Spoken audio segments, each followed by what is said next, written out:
حجبر یزدانی در سال 1313 هجری شمسی در شهر سنگسر از توابع سمنان که به داشتن مردمانی سخت کوش مشهور است پای به جهان گشود. حجبر یزدانی فرزند رضا قلی است. پدرش گله‌داری ساده و در زمان رضاشاه پهلوی در خدمت ارتش بود. حجبر تحصیلاتش را در تهران سپری کرد و ابتدا به کار دامداری مشغول بود و سپس به کارهای اقتصادی پرداخت. وی بسیاری از کارخانجات تولیدی را وارد ایران کرد. از جمله این صنایع میتوان به صنایع قند، تراکتورسازی، کفش و مبلسازی اشاره کرد. حجبر جزو 30مین ثروتمند دنیا در سال 1969 میلادی بود. بانک ایرانیان را تأسیس کرد و سهامدار اصلی بانک صادرات بود. حجبر یزدانی پس از شورش 57 به کاستاریکا رفت و به توسعه آن کمک کرد. حتی دشمنان حجبر برای او احترام قائل بودند تا جایی که پسر محسن رضایی در منزل او اقامت داشت. عباس میلانی در خاطرات خود در دیدارش با حجبر یزدانی می نویسد: از او درباره پسر محسن رضایی پرسیدم. او گفت حتما جای دیگری برای ماندن و پناه آوردن نداشته.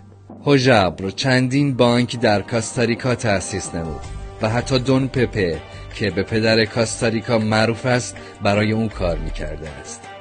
حجبر یزدانی در کاستاریکا در زمینه زراعت، اقتصاد، تجارت و سیاست کارهای ارزشمندی انجام داد. اما پس از انقلاب 57 اموال حجبر یزدانی توسط بنیاد جانبازان تصاحب شد، از جمله برج سپهر و ساختمان پلاسکو که زمانی بلندترین ساختمان خاورمیانه بود. راجع به حجبر یزدانی شایعات زیادی بر سر زبان بود، از جمله انگشتر 5 میلیون دلاری که چنین چیزی صحت نداشت. بهترین کسی که میتوان آن را به عنوان مرجع زندگی حجبر دونست جناب عباس میلانی است. او در سفری که به کاستاریکا داشت شخصا با حجبر دیدار کرد و در کتابش به طور کامل حجبر یزدانی رو توصیف کرده. جناب میلانی میگوید در بدو ورود راننده با ماشین رویز رویز منتظرمون بود و کاوه پسر او پیشواز ما اومد.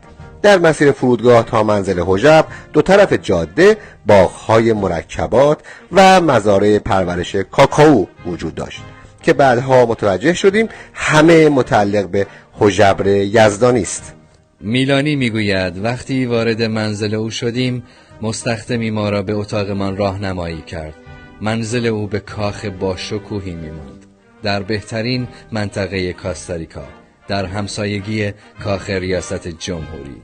تمام ایرانیان ساکن کاستاریکا وامدار حجبر یزدانی هستند. سرانجام حجبر یزدانی در تاریخ 17 آوریل 2010 در کاخ با شکوهش در کاستاریکا چشم از جهان فرو بست. روحش شاد و یادش گرامی. حجبر سیاستمداری است که باید از نو شناخت.